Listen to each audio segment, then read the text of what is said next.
We will bring it to the next agenda item, which is our 9:30. 6.4, consideration of update on urgency ordinance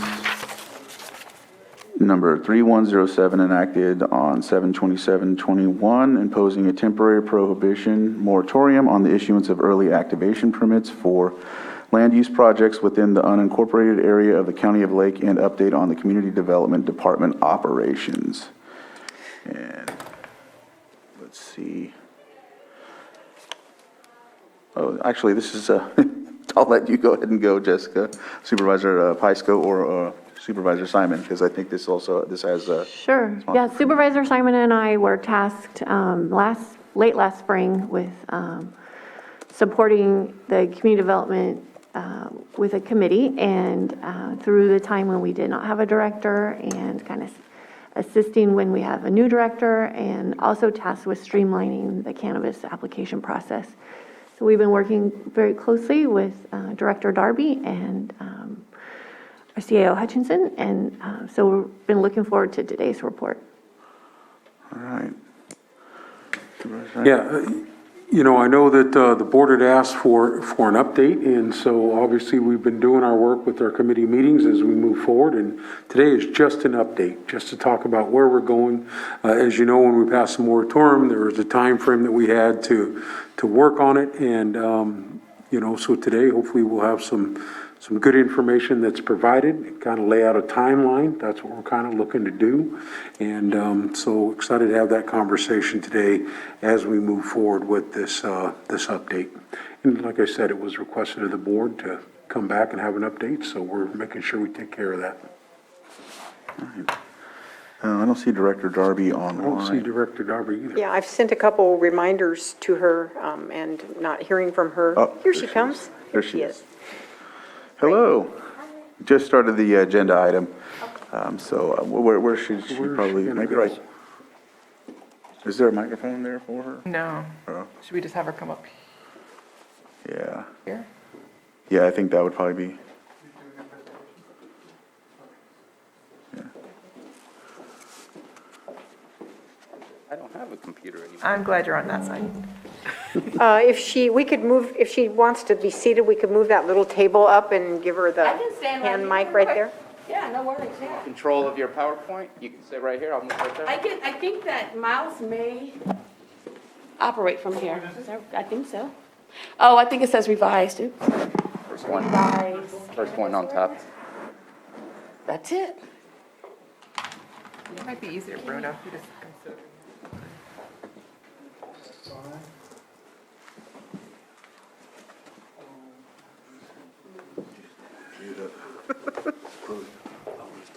Session item 8.3.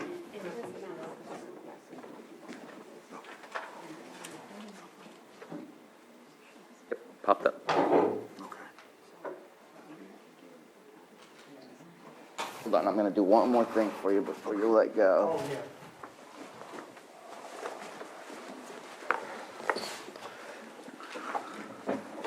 Do it. Thank you, sir. Aim it that way. Ready? Okay, cool. Perfect. Perfect. Give me 1 second just to get organized here, please.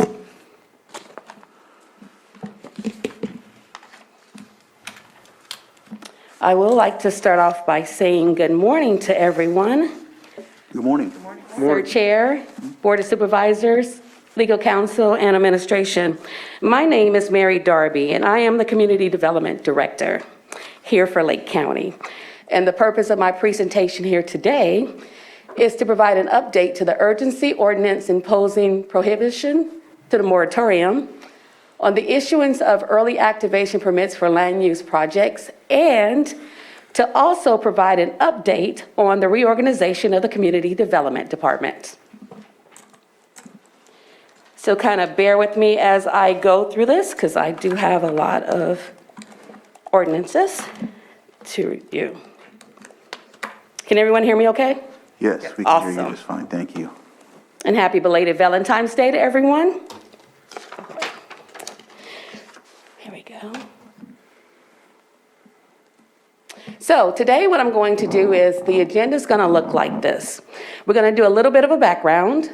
We're going to look at the purpose of adding the new ordinance. We're going to look at the revised ordinance, where we are, where we're going, how are we going to get there, and what our next steps are to have a successful revised ordinance.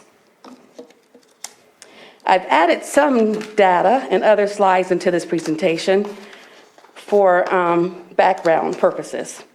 So for background information, oops, a daisy, I have to sit here and, there we go. So in July 27, 2021, as you know, the board approved the Ordinance 3106, which is an urgency ordinance requiring a hydrology report and drought management plan to provide enhanced water analysis for our cannabis projects. In addition, on July 27, 2021, Ordinance number 3107 was approved by the board for a 45-day interim ordinance, emergency ordinance, temporarily prohibiting the issuance of early activation permits for land use projects. In August of 2031, the board came back with Ordinance number 3111, and the purpose of that ordinance was to extend the urgency ordinance number 3107 to establish a moratorium on the issuance of early activation permits for land use projects and to provide additional time to prepare studies and reports as it relates to the ordinance. On August 24th, 2021, I apologize, I should have come before August 31st, the board approved Ordinance number 3110, ordinance to prohibit water hauling to unpermitted cannabis cultivation sites. So let's talk a little bit about what ordinance, the urgency ordinance 3111 did. So for findings and declarations. So the purpose of the ordinance was to demonstrate that a current and immediate threat to the public health, safety, and welfare of our communities continues to exist, which required the extension of the ordinance until July 24th, 2022. The purpose of the ordinance was to allow staff time to address problems related to the issuance of early activation permits, address the backlog of early activation applications, complete the necessary studies and reports to fully evaluate the projects, cannabis projects, and to support the contemplated zoning ordinance proposed amendments, in which staff will be making soon. Let's see it like that. So how are early activation permits defined? And you all may all know this, but me only being here for a little longer than 4 months, it was very important that I actually went back and studied what early activations, what the ordinance says, what the purpose was, so I could properly analyze what we're doing and where we're trying to go with early activation permits. So according to section 27.4 for early activation of use, it states that notwithstanding the provisions of section 2127.10 pertaining to uses generally permitted with a use permit, and those uses listed as permitted subject to first obtaining either a minor use permit in each zoning district, minor or major use permit in each zoning district. I know that's a mouthful, but the part that really kind of grabbed me was, it stated also in this section 27.4 that the planning division may issue an early activation permit allowing for the immediate activation of any use requiring a minor use permit or a major use permit subject to conditions. And with these early activation permits, the early activation permits, from what I could tell so far, were actually treated like use permits, and they required all the analysis pretty much. Staff was analyzing the early activation permits as if they were use permits, but there were actually two separate criteria in which these use permits and the early activation permits should have followed. So I'm going to go through what the requirements are, or the criteria for early activation permits. And I'm sorry, I sound like I'm out of breath because I ran downstairs. Okay.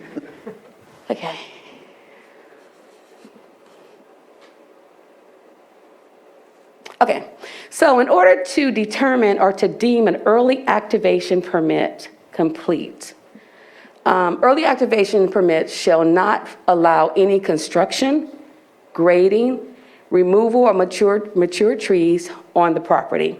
From my experience with dealing with the early activation permits, a lot of them have been doing that. So an early activation permit should not have been accepted based on that criteria alone. Second, early activations, in order to deem it complete, adequate measures shall be included in the early activation permit application and implemented upon commencement of the use for dust control, parking, traffic safety, drainage, erosion control, waste disposal, and the health department requirements. Again, I will say that some of the early activation permits that we received should not have been received because we do have a lot of issues with our current applications, even when we talk about traffic, parking, or dust control. The third criteria was that, or is, that the early activation permit must be accompanied by an application for the applicable minor or major use permit. So when I first got here, I got a little confused because I didn't read this section. So I was advised that early activation permits should not have been accepted along with a minor or major use permit. And I took that information and I ran with it. But then later I learned, working with legal, Nicole Johnson, which is great, I learned that the early activation permit process and the use permit process are actually two separate processes. And we should not, in our department, we should not have accepted those together because they actually have two defined criteria in which they should operate. And if we would have done that, then we would have learned and discovered that the early activation permit, a lot of the ones in which we accepted, should have never been accepted as a project in our department. The other criteria in terms of deeming a project complete under early activation was that the early activation permit shall expire 6 months from the date of the issuance or upon issuance or denial of the required minor or major use permit or resolution of any appeal thereof. The early activation permits in the 6 months process in terms of termination, a lot of the projects, and I'll review this as we go along, are actually still in queue. And because they are in queue, they have not been approved, therefore their early activation permit date has not expired. So they are all still pending. And as I go along, I will actually share with you which projects in terms of early activation have been approved and which ones are pending. Further criteria for the early activation permits. The planning division may deny an application for an early activation permit for early activation of use if the use may result in adverse environmental impacts, or if the use is currently being operated in violation of this chapter. So I look at this and I read it, and it states that if the use may result in adverse environmental impacts. Well, from the time I've been here, I've noticed that there have been a lot of environmental adverse impacts with some of the projects that we've been looking at, whether or not it relates to odor, noise, traffic, and other issues that are deemed in the use permit or the early activation permits in terms of adverse impacts. So a lot of the projects, again, should not have been accepted. Early activation is not permitted for uses listed in section 22.6 of this chapter, and that's pretty much deals with use permits. And the application for an early activation permit shall be accompanied with a fee equivalent to that established by the board. That fee is very minimal. It's like $200 or something like that. I don't know the exact number off the top of my head. But the staff review time of an early activation permit is basically the same amount of time that it would take for staff to review a use permit. So that became an issue as well. The reason why I put the environmental review section here on the slide, it talks about in section 4 of Ordinance 3111, it states that the environmental review process is exempt for early activation. That seemed to be a little conflicting with what our requirements are and how we're actually going to protect the public safety and welfare of our communities. Now, here comes the fun part. Oops, sorry, that was my fault. There we go. The current status of early activation permits. So after the approved early activations after July 27, 2021, based on our adopted ordinance number 3111, has only been 2. Early activations pending received in 2021 is currently 33. You're going to see these numbers again, but I'm going to run them by you because I want them to kind of be fresh in your head. Totally, currently, we have a total of 243 cannabis cultivation applications. The cultivation projects itself is 239. The other remainders of those are broken down into manufacturing projects, which are 2, processing plants, which is 3, and micro business project, which is 1. We have 2 retail sales projects requiring a use permit. In terms of the number of projects that have either been withdrawn, appealed, or denied, we have 4 withdrawn, 5 denied, and 7 appeals. So that brings us to where are we now? So we kind of have a background of where we came from. Now let's talk about where we are now.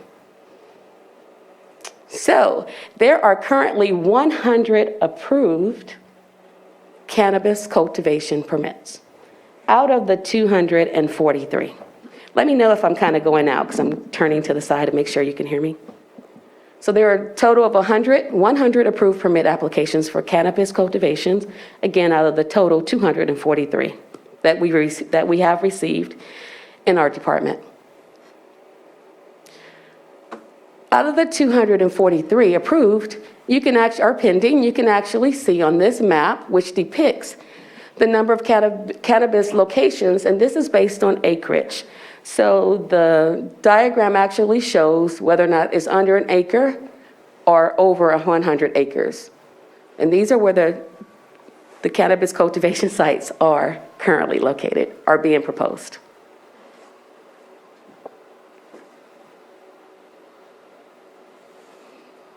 There you go. So here further we break it down a little more, which it makes it a little bit easier on the eye. So you can actually see the 100 approved projects are in green. You can see the 134 pending projects are in yellow, and the denied or withdrawn projects of 9 are in red. And I'll just let you look at that for just a second.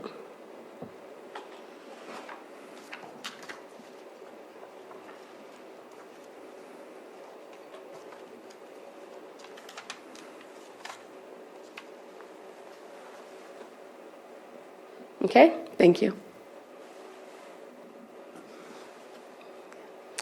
Here, this map depicts where these proposed or pending projects are located based on district. District 1, there are approximately 27 projects which have been approved, and there are 44 projects which are pending. I would like to note that this slide or this map was actually devised in December of 2021, so some of the numbers have changed a little. In District 2, there are 3 projects that have been approved, and there are 5 projects that are pending. District 3, there are 18 projects that were approved, and there are 33 projects that are pending. District 4, there are 18 projects that are approved, and 27 projects which are pending. And District 5, there are 17 projects approved and 31 projects pending. We also illustrate the acreage for each project, whether or not it was approved or pending, for your information.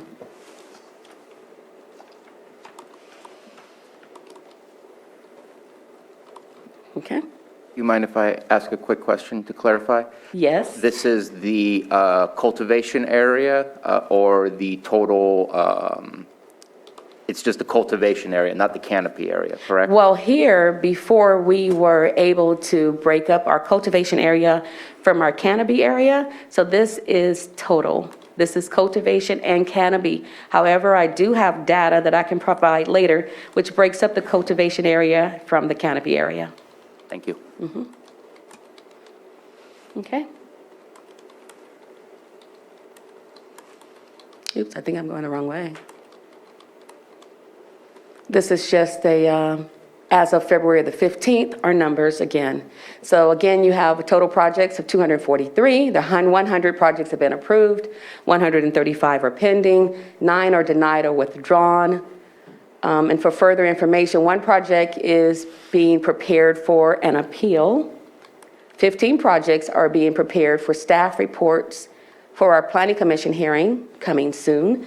53 projects are in our initial study and CEQA review phase. 39 projects are under agency or tribal review. 39 projects are under completeness review and awaiting further documentations. And 40 projects have been transferred over to our consultants, which is LACO. And I have data that I can provide later for you if you would like to know the status of where LACO, where they are in their process. So, after going through the background and giving you a kind of status of where we are, let's talk about where we're going. So it's very important because water, of course, is a big issue here. So our GIS person name is Andrew Amalong. He is also our cannabis program manager. He has been doing a phenomenal job. He has actually provided and created these maps for us, along with Mary Claiborne, who has provided the data and updated where we are. So they have been working very hard to make sure that we stay on top of this project and to identify where these projects are going. So in terms of where we're going, we're starting to look at the watersheds in the county, all the watersheds. And so we're mapping out where our existing, our pending projects are along the watersheds. So this information will be actually fleshed out a little bit more when I give my next presentation about where we are with water. But I wanted to provide you an illustration of where we are with the watersheds. So this is Big Valley Watershed, Shoreline Watershed. Sorry. Come on. Thurston Lake and Lower Lake watersheds. Upper Putah and Middle Putah watersheds. Cache Creek watershed. Elk River watershed. Middle Creek and Scotts Creek watersheds. And those are the watersheds. And those will be we're working on those currently to flesh out the information a little better. Okay?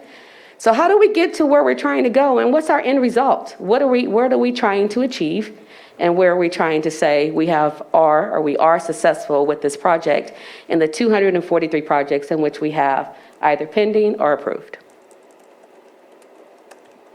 Okay. So I'm going to stop here for just a second and just talk before I move on to the next subject. So with the projects that we have in queue, we are working with the consultants to make sure that we are expeditiously pushing these projects forward. A lot of the projects require initial studies, so we do have to determine the environmental review of these projects in terms of CEQA. I have found that in dealing with a lot of these projects, they do require environmental impact reports, or they do require some type of negative mitigated declaration. So 33 of the projects they still need initial studies. And so that is kind of like where we are now. Staff is actually working on initial studies. We did not transfer the initial studies purview over to our consultants. So staff is diligently working to conduct those studies for the initial studies. That's where we are with those projects. We are looking at other consultants to see if we can find other help to move projects forward. It's just an idea that we're looking at to see if we can move the projects forward a little more expeditiously. But in the meantime, we have designed a process with LACO for internal review as well as external review to move these projects forward. And the process with the LACO and our cannabis planning team is coming along quite well.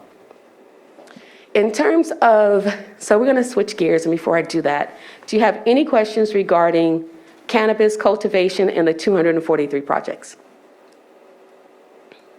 Everyone except.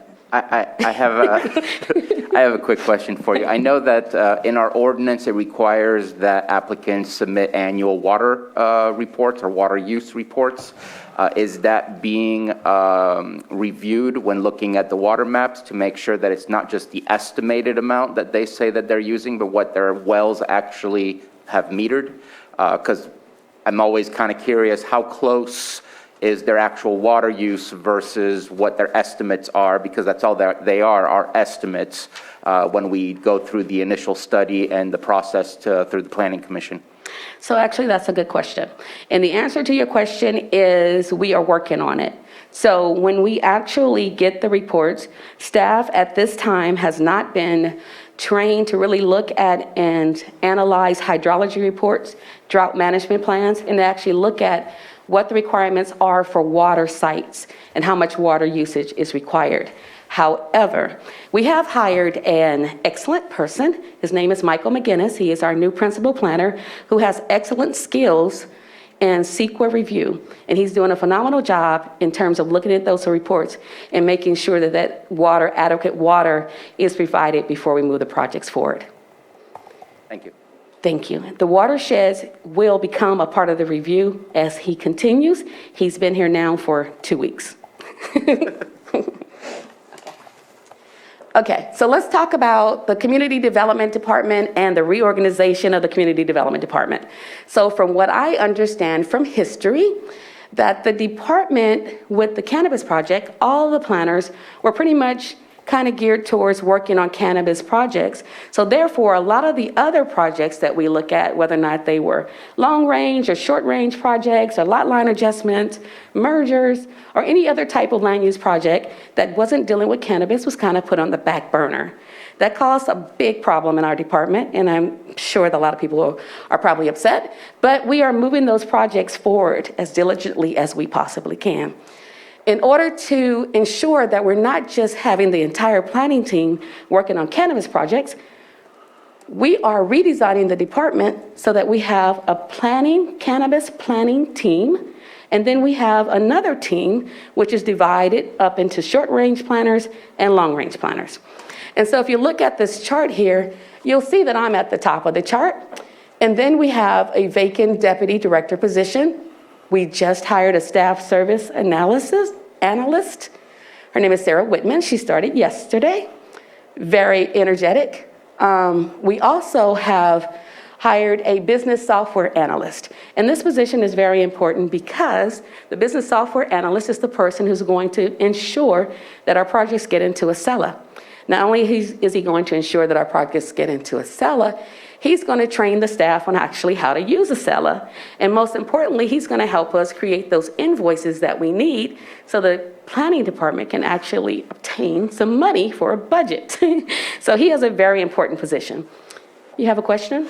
No, I'm just listening. Sorry. Okay, that's no problem. And very happy to hear about that update, because I know that that's been a very deep hole that we've been putting CDD into by not having that capability to bill for all the hours above and beyond what the initial fees are. So very thankful for that. Yes, sir. And my only caution is that CDD, we are dynamite.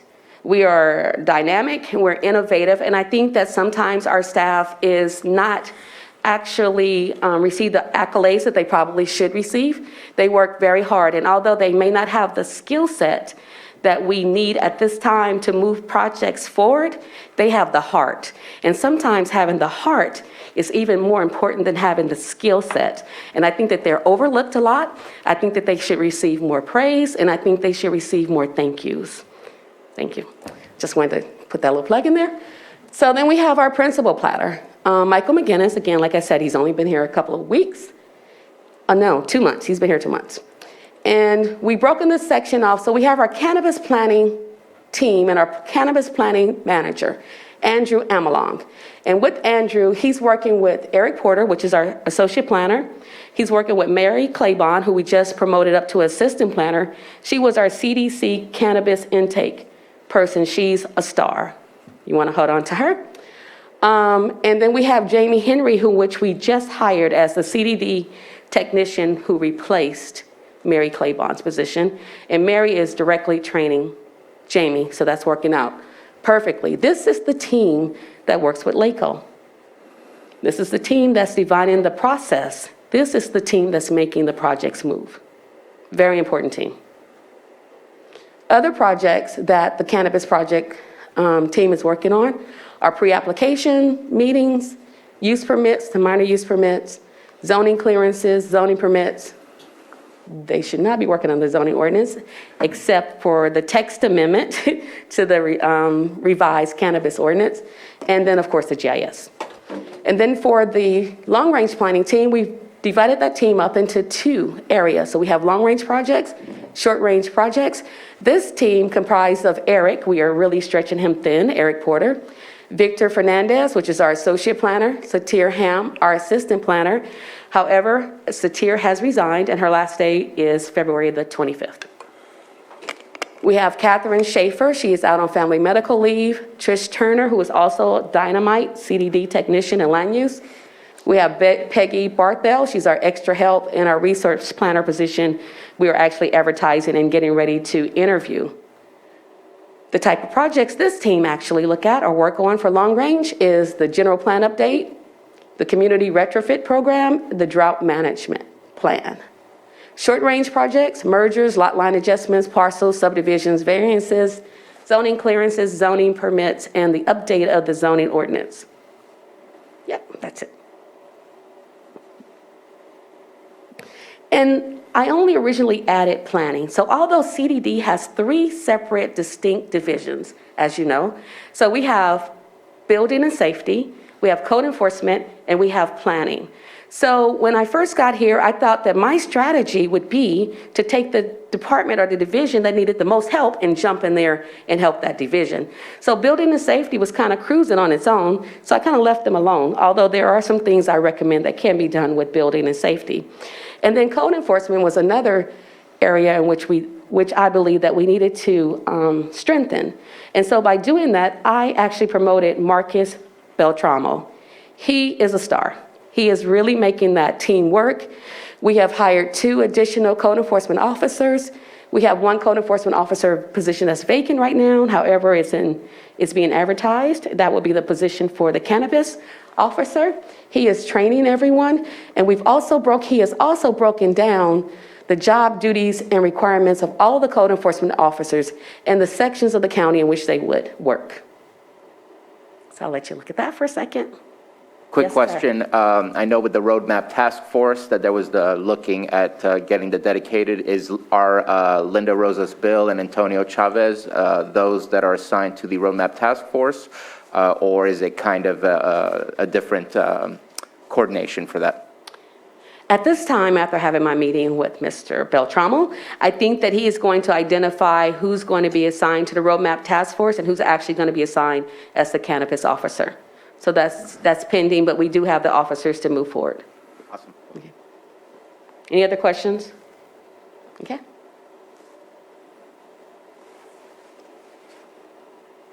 Next steps. So our next steps are, we're looking at the fees and fines. We're looking at our cannabis checklist. We're also looking at our strategies on cannabis cultivation projects from a small scale and a large scale, because there are different processes in which we have to operate or move those along. So for our small scale cannabis project, in terms of enforcement, we're looking at identifying the non-permitted cultivation sites which are in violation. We're looking at contacting the owner for consent to conduct inspections to verify plant count. And we're also looking at remedies to initiate for zoning clearances. For those are for small scale. In terms of large scale, it's a little bit more involved. So we're looking at our illegal groves of property owners on site and off site. We're looking at illegal groves on properties where property owners are unaware. And we're looking for property owners that do not live in the area where cultivation sites are illegal. And we're also looking at when the property owner discover that they have an illegal grow on their site. So the process is just a little different. We identify the non-permitted violation sites. We contact the owner for consent to conduct an inspection, to verify plant count on our search warrant. We partner with the sheriff department to determine chip plants on site and haul to dump. So Marcus have been working or meeting with the planning or the sheriffs to work that out, and we do have another meeting to kind of funnel all this through. And that's where we are in that particular regards. Also, I would just like to add that we are looking at new uniforms for our code enforcement officers. They are beautiful. So we're looking at a tactical green with beige pants, that they can use. We're also looking at identifying the new vehicle that we have to be wrapped to let everyone know that this is code enforcement. So that will be our first prototype with our vehicle. So they would have big bold letters that says code enforcement on it, and the new uniforms will be coming. And we also have badges now for our new code enforcement officers because they've been harassed in the community.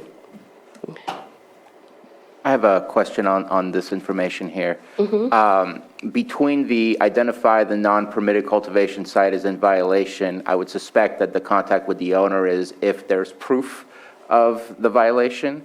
At what point, because we've been talking about administrative fines and we just finalized them not too long ago, is that between 1 and 2 that the fines start if it passes, I think we said 5 to 10 days or something like that? Would it be at that point that the fines start? That is correct. Okay. Thank you. And I'm sorry, if you go back one, it talks about satellite imagery on there. How will you be using satellite imagery? Is that as a follow-up to a complaint? Is that as a way to identify what is happening? What is your strategy in continuing to use the satellite imagery? So I have been advised by my code enforcement manager that the way the satellite imagery would be used is that each officer has their own assigned district, and they would periodically do a sweep of their area to identify if there's anything unusual in their area, just as a kind of a daily use. However, if there are sites that have been identified as being in violation, they would use that as well. Thank you. Would they, would they employ the administrative fines at that time, or would they go through a process to notify them and then come? Unfortunately, there's a process, and so they would have to go through that process. So they have so many days to notify them, so many days for the property owner to clear up the violation, and then even way before they even get to like an abatement or anything like that. So there's a process. And just one more question. Are they using the satellite images for anything else besides grows? Like, for example, like code violations when it comes to like people squatting and multiple people living in properties, if that makes sense? Yes, it does. And currently, I cannot say that we've been using it for that reason, but that's an excellent idea, actually. So thank you. I'll make sure that's incorporated. Thank you. Any other questions? Oh, no. All right, here come a fun topic. Let's talk about scenic combining districts, okay? So I think I've been working with legal, and I think we kind of ironed this one out for right now, but I do understand that in the future that an ordinance will be forthcoming from legal to kind of tie all this together. But what we did is, Nicole Johnson what we did is kind of looked at what's existing in our code ordinance currently that could be legally defensible to identify where the scenic combining districts are, how we measure them in terms of where they're inside the district or outside the district, and I'll just sum it up really quickly. So we're using our sectional district maps as well as our parcel maps to see where the scenic combining district is.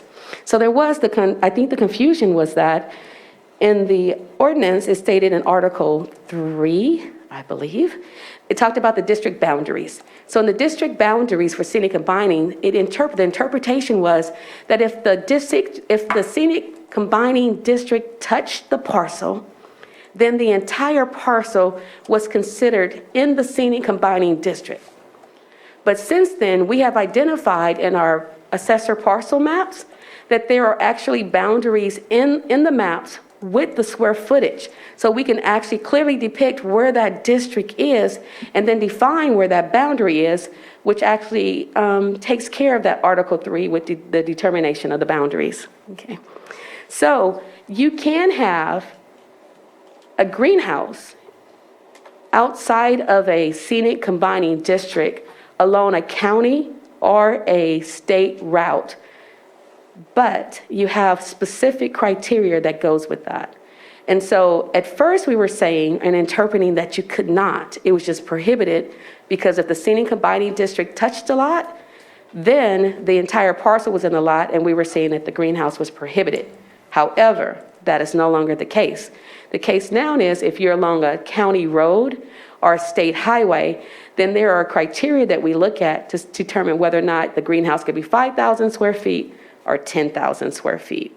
So you can have a greenhouse outside of the scenic combining district, but you have criteria that must be followed and met. And there are no variances for scenic combining districts yet. I'll say that. I'm saying that just in case one of you say, hey, I want a variance. But there are no variances for scenic combining districts, okay? I appreciate you bringing that to us. I know that we've had a couple of people, I believe, speaking right here in public comment about the issue. I know it's been brought up multiple times throughout the latest planning commissions, and I've received some emails about it. So thank you very much for coming to a resolution for this and reading it over. It seems to be acceptable.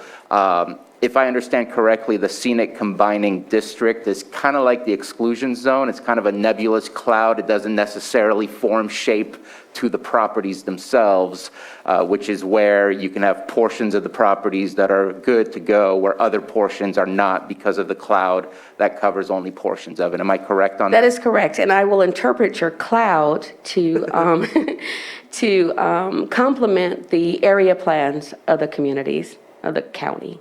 So the scenic combining districts were actually driven, or they are actually drawn to complement each area plan, and so they change. So when we go in, we look at each, we, meaning staff of CDD, we look at each project independently, individually, to see whether or not what the impacts are for the scenic combining district. We look at the general plan requirements, we look at the area plan requirements, and then we look at the zoning ordinance requirements based on whether or not it's adjacent to a county road or a state highway. And I know in the, if you go to the cannabis GIS map, there's all kinds of different layers that you can look at and not look at. There's water districts, there's the farming, farmland protection zone, there's the exclusion zone, like there's all kinds of different layers. Will that become one of the layers to be able to identify from a public perspective when looking at, should I comment on this or should I submit an application on this? Will that be available for the public to be able to see?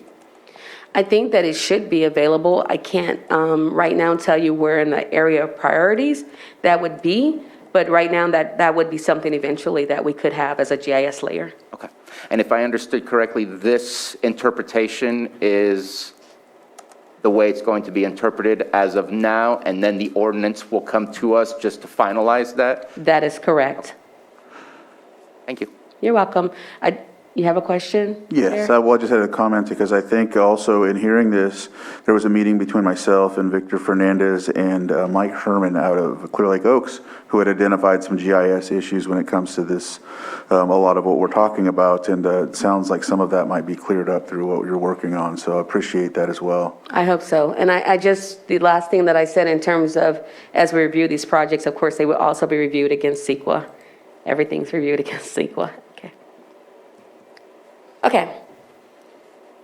So just in the future, as we move forward with the ordinance, revised ordinance, we'll be looking at the fees and fines, noise, odor, security, and illegal growth, just to know, let you know where we're going in the future with CDD looking at this ordinance. Some of the other things that we didn't address in our ordinance that I think that we should address would be the new thing in town with cannabis, and that's the layering of the cannabis sites, which is the auto flower. I'm learning a lot here. And the tiering of cannabis. So this was just a diagram to show you how we created our internal workflow with LACO. I can share that with anyone later on. And here, we actually took the current cannabis ordinance and the revised cannabis ordinance, and we put them side by side, and we said, what has changed? So as we move forward in our next meeting, we're going to explain to you what actually has changed between the current ordinance and the proposed ordinance. And by the time you get this next time, there will be another chart over here, and it will actually state what the state requirements are for the ordinance. So you'll have a comprehensive overview of where we are, where we're going, and where we're trying to get to. Okay, let's talk about a proposed schedule. I think I'm getting towards the end. So we are proposing that the March, we would like to work further to try to complete the revised ordinance. In April, we would like to hold workshops with all stakeholders to introduce them to what we're proposing to do and where we're going. A lot of this is my draft information. And then we would like to present before the board on May 24th and June 7th if needed. And we may, depending on where we are, will request a 2-month extension, but right now we're not 100% sure until we finish our review in March.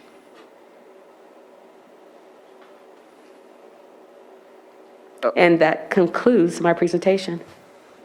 I appreciate all the work. I think there's so many things happening in CDD. As you said, there's building, there's code enforcement, there's planning. And I feel like my statement will swipe the rug from underneath you, and I apologize for that. But in the state that we're in with our drought, I was just speaking with Supervisor Scott about it. We are currently at approximately 0.5 feet Rumsey. Last year, we were at 1 foot Rumsey, so we're half a foot behind. Granted, we don't know, and there's no crystal ball that's going to tell us how much rain we're supposed to get in March or April or May, but sitting down in state conversations, they do not expect much rain at all in Central and Southern California until next winter or next fall. And so as we progress and we find a way to make this work, that still stresses our water resource capabilities here as we keep going on this unfortunate drought. We all hope that it would end and that was the bottom, but we keep finding new ways to reach bottom. And in a way, we're tracking something, but yet not really tracking other things. And I get it, there's the right to farm, but at the same time, commercial agriculture needs to also ensure that residents and other surrounding properties, no matter what their used activity has been permitted, need to all collaborate together for the scant resources that a drought leaves behind. And I know there's been a lot of work that's been done from the committee to your department in reviewing and looking at this, but in my opinion, we either need one or two things or both. We need an agricultural ordinance that states what processes everything needs to go through to ensure continued access to water for things that are already here. And number two, maybe we need to have a limit on how much cannabis right now we allow, because the more we allow, the more the market continues to crash. Granted, every other county is doing its own thing to help with that crash. And I think the applications that are in, they're in, but maybe we just need to say right now, no more applications, period, at this moment in time. We are now talking about last year it was exceptional drought, now it's a 1,200-year drought. So I'm concerned of all the time that's been spent on something where the industry has crashed, water is becoming continuously scarce, and yet all this work put into that. So again, don't mean to pull the rug from under your feet with all the work that's been done, but I'm very concerned about continuing at this moment in time, other than the applications that are in, because that would be very unfair to those that have already made an effort to start. So just putting it out there, just because I think it should be a part of this discussion today. And then you said you had numbers for LACO, wondering if you might have those available. I do not have them with me. I can send them to you individually. Okay. Can I jump in for a second here? Yeah, no, I'm glad you brought that up, all of the things. You and I are on a different committee, kind of committed to the long-term drought management part of it, which also Mary is part of. So that conversation definitely needs to continue. We had a lot of conversations about what's sustainable for our county, and that's one of the reasons she showed how many applications we have for each district, and that is a conversation that we want to have. We had it many times in the committee, so I'm glad you brought it up, and that is something that we collectively need to address for our county. I definitely agree with that. We need to be looking at limiting these grows because they're coming to us saying that they can't sell their product. So why would we want to extend how much cannabis is actually grown here in the county when we can't collect tax dollars from the last year? I'm actually really just, I don't really, I guess, grasp or understand how they grew last year, was not able to sell their product, but want to grow again this year. So I guess that I have that question out there. Yeah. Why are we continuing if we couldn't sell our product? We can't pay our taxes. I think the One second. And I question think is, Anita is Oh, sorry. stopping me. Go ahead. That's a very good question, Supervisor. I don't have an answer to that one, but when you're talking about limits, and certainly Mary could tell you this also, the draft ordinance that we've been putting together does address that issue and the question of whether there should be limitations on permitting. So that's been anticipated, and it will be something for your board to consider, public comment, et cetera. and also, sustainability is the biggest question for us. What can our environment sustain? How much water use can we sustain? What can the market sustain? And for that reason, I've asked the Cannabis Alliance to come to our board and make a presentation with their priorities and their vision so we can have that conversation directly. And that's going to be the beginning of March. Great, thank you. Great. So may I answer some questions now? Yes. So in terms of water, so where I come from, there is a process that every project that comes through the city, our water department looks at that project. It says that we have 100 whatever pounds of water. This project that's required to develop is going to take 10 of those. We've broken them down by sectional zoning districts. So we have so much water dedicated for residential, so much water dedicated for commercial, industrial, manufacturing. Every project that comes in, the planner analyzes those numbers and say how much is it going to take for the water usage for that particular project. So my strategy is to meet with Mariana, Department of Public Works, to kind of see where we can do with those numbers, because we know on our end from the hydrology reports how much water it's going to take, at least what the applicant is telling us. And then we need to work with the Water Resources Department and say, how much water do we have and can it really sustain this water? And that's the next phase of what we're doing with the watersheds and all that stuff. So that's kind of like where staff is going, because I know that that is very important and very critical to the entire process. So that's the answer to that question. In terms of the limited number of grows, there is in the current revised ordinance where it states that we are recommending either, it's not dead and set in stone yet because we're still doing analytical work. But the reason why it was so important for us to take the GIS data and geocode it, because we had to identify the location of the grows, the size of the grows, and there was a lot of background work that we have to do to lay the basis before we can make any intelligent guesses on where we think we should go. So we can't really answer that question for you yet, but in the back of our minds, we are looking at things that we can do in terms of distance requirements, sizing of the grows, where they should be. I think I even heard one about maybe doing a lottery for these, like allowing so many, and then after that, we only have like a certain number, and then those will kind of go through a lottery format. But we have to continue our research and analyze where we have and where we are so we can determine what we can handle. So these are good questions, and that's where we're going, but we couldn't get there without doing the background research. Okay. Thank you. Supervisor Simon and then Supervisor Sabatier, I'll let you go. Just want to, thank you for the update as we're moving forward. As everybody knows, we got a lot of work to do. When we approved this, we knew it'd be 5 years, so we're going through that process now. But Supervisor Sabatier, like I said, Supervisor Pyska's already said, I'm glad you brought that up. The numbers conversation, what's sustainable for this in Lake County, both from our resources and also just from a community level as we move forward.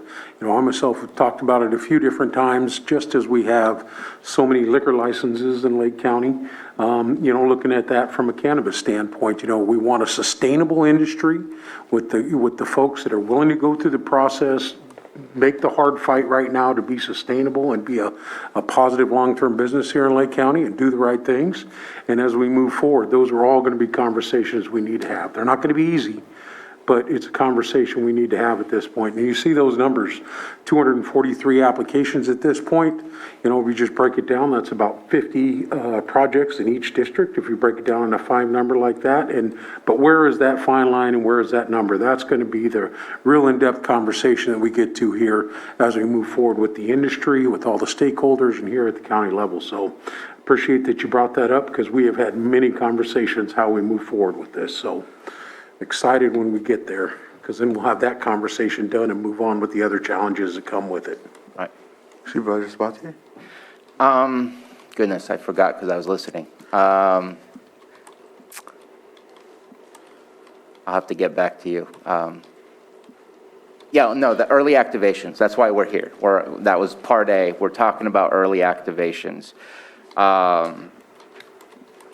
I don't think it needs to change now, but when it does finally come back, in my opinion, and please tell me if I'm wrong, if you don't do grading, if you don't build structures, and if you don't do all the stuff you're not supposed to do with an early activation, I believe that CEQA does have a threshold of 10,000 square feet, because I believe that's how Mendocino has allowed the 10,000 square foot process to go a little bit faster, but yet not completing the process with the CEQA analysis and all that.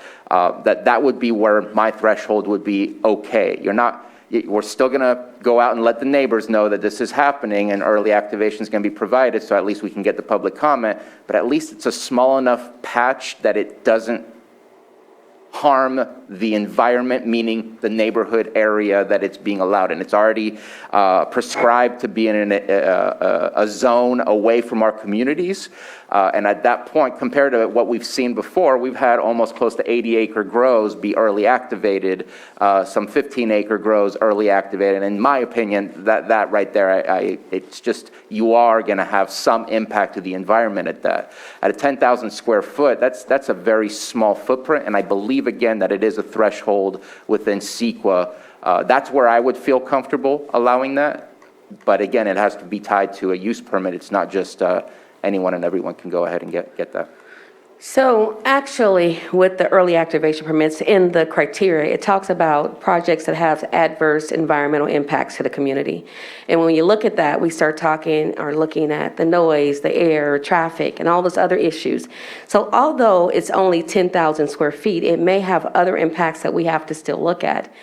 The issue that we're having with early activation permits is that the time it takes for staff to review those permits is almost as equal time as it takes for the use permit. If you have an early activation permit that's tied to a minor or even a major use permit, it still undergoes that same type of environmental review. I can't say at this moment that they're all exempt because they're all individual projects. And so that's something that I would have to go back and kind of flush out a little bit more.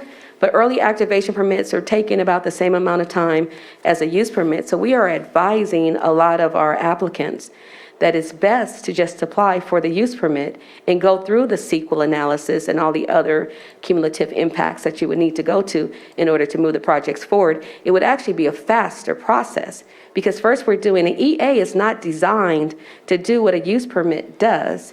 And so EAs, from what I understand, is allow you to kind of set your property up to get ready for the use permit, but not to operate as if you have a use permit to operate a cultivation site. And just to add a caveat, that doesn't mean you get it for an EA. It's still under the discretion of CDD because every project is unique and every environmental impact will be different depending on where the project is, what the project looks like. To me, if there was to be an early activation, my mind is set that no more than 10,000 square feet would be where I stand. If it's less than that, then absolutely, I'm okay with that too. But I think any more than that, and at that point, you need a use permit. There will be an impact. You're starting to, especially if it's outdoor, you cannot mitigate to a certain degree the potential for the odor. You can do some stuff, but that will probably require some kind of grading or some kind of whatever other work that needs to happen in order to try to do that. Another issue that hasn't been talked about, and I just want to check in to see if it's being discussed or if there's any movement, is the fact that we, even in our projects, we approve of outdoor cultivation, but then there's nowhere for them to dry, whether it's on their property or we have very little amount of processing plants. And we talked about it during the appeal process that came to us back in November. Possibility of maybe a temporary permit, possibility of, I know that there's some issues with ag exempt permit, but maybe with our new ag commissioner, there might be a new conversation to see what's available, what's not available within the law. But I know that that is one of the major issues, is that there are not many at all dry sheds, and that means that they're doing things they shouldn't be doing within the permit that we approve of. That's correct. So what I would like to do and recommend is that you give me the opportunity to come back and make another presentation to you regarding some of the follow-up with the questions that you have for today. Supervisor Simon? Just want to follow up on that conversation while we're here today and while we're talking about the early activation. And I'm glad that you bring it up, Supervisor Sabatier, because, going forward, that's a discussion this board needs to have. Is there a place for early activation, or are we really trying to get this where they get their minor use permits, their major use permits, and get these things solidified for long-term success here in Lake County? And as you heard directly from the CDD director, having those two pass has just compounded the situation where we have the backlogs. And we really need to talk about that as we go forward. When we talk about streamlining, that is a big-time conversation we're having every time we meet as we move forward. So I appreciate the conversations that are coming up today as we move forward. And I was glad to see, that there are some processing projects that are looking to apply. I know there's some real important ones that could help establish the industry here for the drying and the, everything that needs to happen, that missing tool for the industry. So hopefully as we're moving through this process, we can do that. As far as early activation, when we started, I think we had the intention to really prop up the industry the best that we could of what we knew at the time. But we've seen that it has caused, kind of like I said, a bottleneck, because they're going forward in both for the use permit and for the early activation at the same time. So it's kind of creating the double work process. And what we've also heard from our constituents and other things with early activation, it doesn't always give them the exact opportunity to come in that a use permit or a major use permit would do here, to come to the board and bring their concerns. And we know we've all heard that, and we really got to work from both sides just to establish the industry, to help it grow and establish itself here, but also to listen to those community and constituent members that have the concerns when these projects are going by them. So those are all things we're going to have to figure out between now and July. And I'm glad that we've got off to a good start having the meetings, but I'm going to obviously hear from the community here and our constituents in the industry in public input. So I appreciate the time today, and you raised some great questions as you're moving forward. Go ahead, Supervisor. Supervisor Sabatier? So you said July, and I get it that that was on the timeline for the revamp of the ordinance to get it all finalized. And I'm not saying I want that to happen earlier. It'll happen when it happens. But early activation, I think we can make a change rather than continue a moratorium on something that we seem to be aiming for, either absolutely limiting or eliminating. That by July, if we make that decision, then it's already too late at that point for the entire season. So I would not be against eliminating early activation in order for us to continuously focus on our use permits, knowing that that is more of a long-term gain versus the early activation that's only a 6-month gain. So I'm just putting it out there in order for us to let the industry know that either A, it's still possible, and by July it's not possible, or that B, we're just making a decision of what it is that we want rather than continuing to postpone a decision that does impact their capabilities or not. Thank you. Heard loud and clear. Supervisor Pyska? And we'll be having those conversations in the workshops in April. Okay. So I have a question for the board. So would you like to see me back in March, or you just want to see me in April? I mean, see me back meaning with the updates of the questions that you've asked for further information about, or would we like just to handle that in the workshops? I think that Go ahead. If I may, by the time you get to the workshop, you're going to have an ordinance prepared and for proposal. I'd like to see it so that we can comment on it in case we want to make changes before that gets offered at the workshop to really get the stakeholders. That would be my preference. She needs the month of March to finish the draft. It could be early April. Anita, did you have any input? I see you looking over here. I don't have my glasses on, so, okay, good. You were just looking in this direction. I thought we were wavering on something. Okay.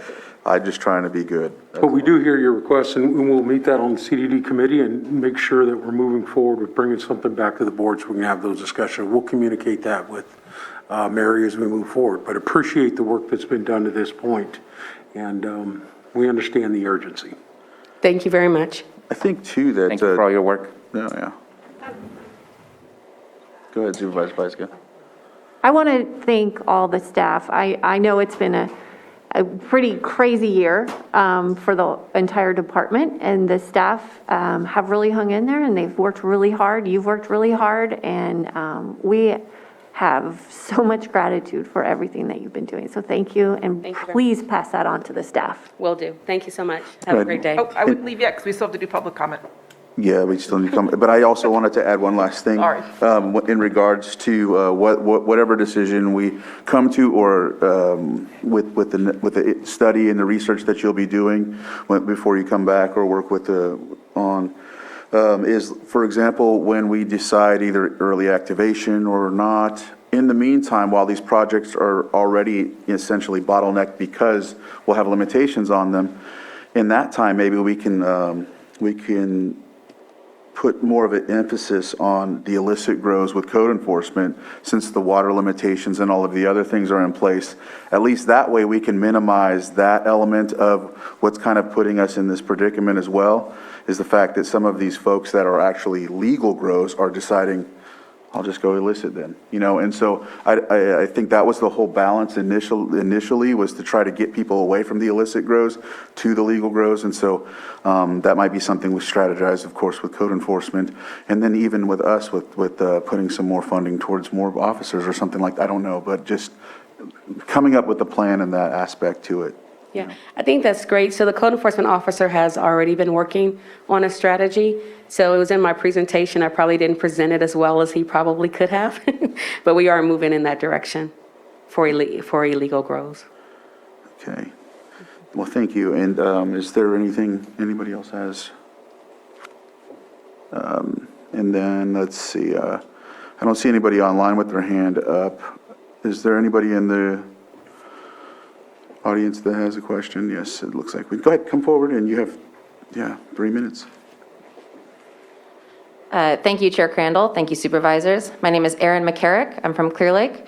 I am also the treasurer of the Lake County Cannabis Alliance. And I definitely want to take a moment to thank you guys for listening and having this update. Thank Anita and Carol, the tax department, and a big thanks to you, Director Darby. This information is just a present. It's amazing, and the amount of work that you've done and the time that you've been here, fantastic. Sorry, it's a weird way to look at you. There you go, fantastic. Just a couple things in terms of, and also very excited to give the presentation, not myself, but the Lake County Cannabis Alliance in March, to really bridge the conversation gap that we want to make sure that you guys are aware of the impact. So just a couple things from the conversation.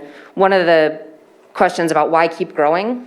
One of the things that I don't think we've mentioned much is the lack of dispensaries. So you can't just go to Safeway and pick up, an evening edible like you can for wine or beer.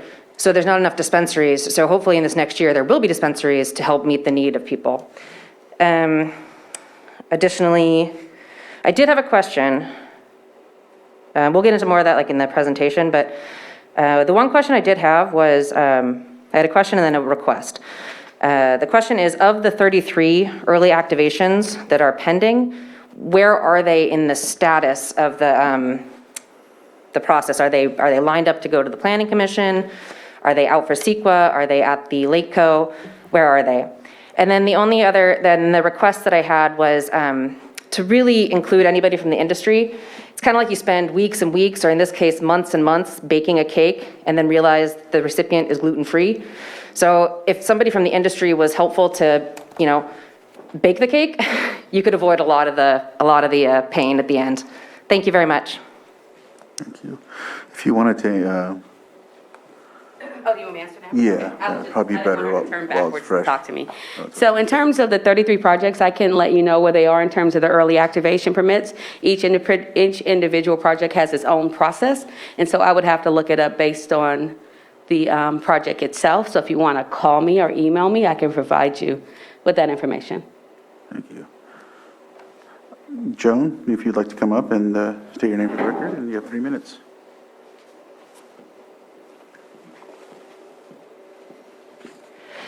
I'm Joan Moss. I represent the press, and I'm also on the Big Valley Mitigation Committee for the Groundwater Sustainable Plan. And I just want to make sure I ask some questions. I believe Mary Darby is working at your direction. I found some blame addressed to Ms. Darby for doing what she's doing. She is making this ordinance at your direction and request. If it's a mistake to spend all this time on this ordinance, it's not her fault. It's what you told her to do. And I'd also like to know who decides about the adverse environmental impacts of what is happening.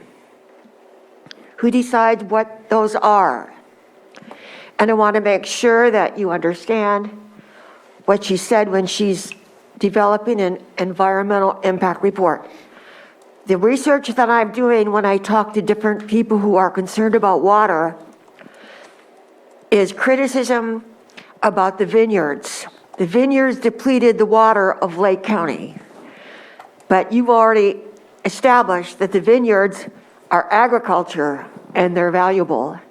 I believe that cannabis is not just entertainment. Cannabis is medicine. I'm just telling you that's the feedback that I get from people that I talk to. And I think the agricultural impact of all agriculture is important, not just the water hauling by the illegal cannabis growers. And many illegal cannabis growers are growing their 6 plants. And they have children. And they have animals. So how are you going to discern how they separate their water? And I know of farmers, I know of families. When the vineyards start using water, the wells of the neighboring farmers go dry. Thank you for letting me make these off the subject comments, but it's the things you need to be aware of, I believe. And I commend Ms. Darby. I understood everything she said. Thank you. Thank you. Thank you. Yes, if you have an answer for, thank you. So thank you, Ms. Moss. I just wanted to say that in terms of the adverse impacts, environmental impacts of properties, we look at that based on our CEQA guidelines and our initial study. So there is a checklist that we go through. And I can share that with you if you like. Thank you. And then it looks like we have someone coming up to the mic.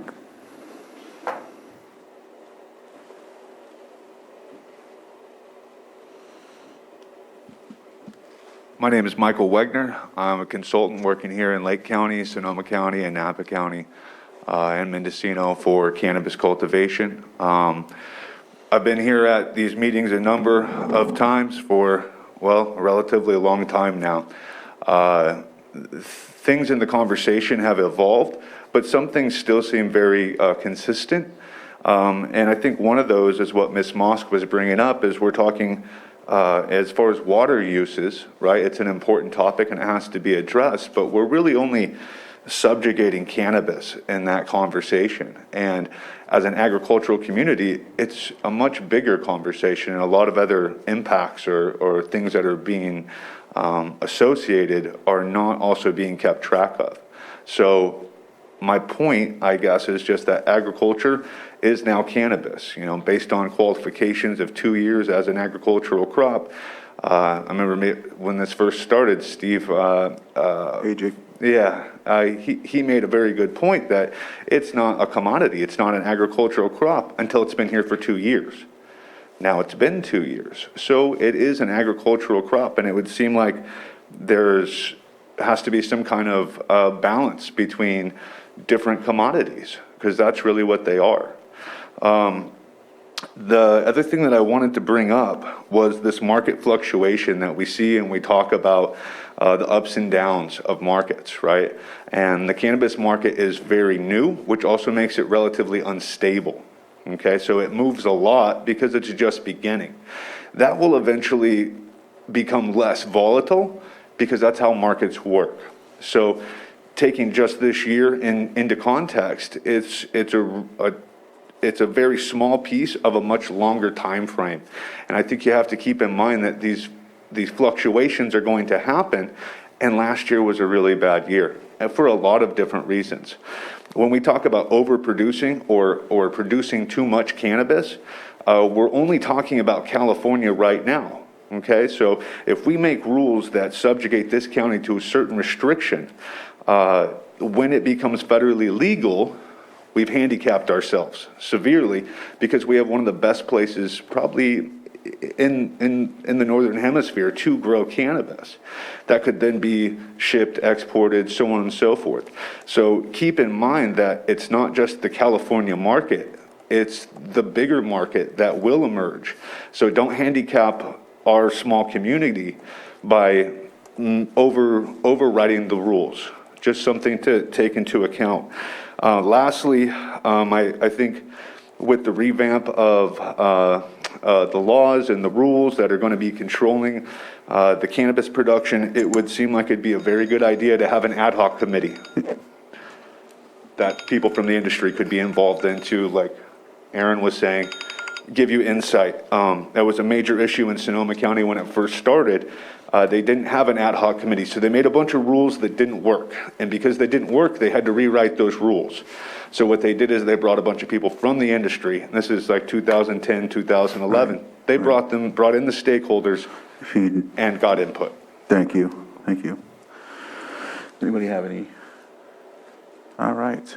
It looks like we have somebody online with their hand up. Thank you for your comments on that. Phone 6205, you can state your name for the record, and you have 3 minutes. Good morning. Can you hear me? Yes. Thank you very much. This is Bart Levinson. I wanted to mention a couple of things. Yesterday in Mendocino, an announcement was made that water for agriculture will be limited this year due to drought. And I just wanted to make sure that our county was aware of that and what was going on in Mendocino. Also, I haven't heard, perhaps I've missed it, the study of the impact of increased truck traffic to roads is making in tearing up the roads and creating wear and tear, and particularly when it comes to mixed residential areas and areas where the roads are essential for fire evacuation and fire help. And I wanted to ask, it seems to me that there is an opportunity to ask of this incoming industry to more proactively address, help, say what they can do to contribute positively in Lake County towards our shortness of housing, about our increased fire danger and fire risk. Every new project is going to take away the needed resources if there's a fire from other places that might have had more help if these new projects were not there. And I don't understand why the projects aren't being asked to be much more clear and actual in their planning for their own fire mitigation and firefighting, as well as housing. Okay. Thank you for your comments. Does anybody have any insight on some of the questions or? Have not heard about the impact on roads, and I don't know how easily that information would be available without having a baseline of what the roads were like prior to the increase in water trucks going around. I know that we didn't ask for that, and so I don't know if that information would be available. Okay, thank you for that, Supervisor Sabatier. The only thing I will update is in our use permits that are given, which are learned during the valley, there is a road impact fee as you're applying for there. It is a small set fee. I know that it is implemented. We had suspended that during the valley fire, but I know we brought that back a few years ago, so at request of our Public Works Director. So there is a road impact fee when you do a project in Lake County, so. Thank you for that, Supervisor Simon. All right. Julia Bono, you have your hand up, 3 minutes. If you can state your name for the record, and we'll go forward from there. Yes, thank you. My name is Julia Bono. With respect to this issue, I have a very simple point to make. Our county seems more than willing to allocate scarce resources to the cultivation of grapes for wine and other alcohol-related purposes. However, this is a poison. This is a poison that has afflicted numerous communities and is not something that we should be, allocating resources to. On the other hand, it kills people. It kills 2 million people a year, according to the World Health Organization. On the other hand, we have cannabis cultivation. Cannabis never having killed anyone or a remarkably small number of individuals if it has ever happened. We really should be putting this into perspective and allocating resources to the least harmful of these two intoxicants, and cannabis also being notably useful for various medicinal purposes. So I would just put my voice and vote on the side of allocating resources to the cultivation of the least harmful substance. Thank you. Thank you. With that, I'll go ahead and close public input and bring it back to the board. It looks like this was only for a report only, and so Director Darby, thank you so much for your work. The Community Development Department, Code Enforcement, thank you for your hard work on this, and we look forward to the next time we can discuss this and get somewhere with it. Thank you again.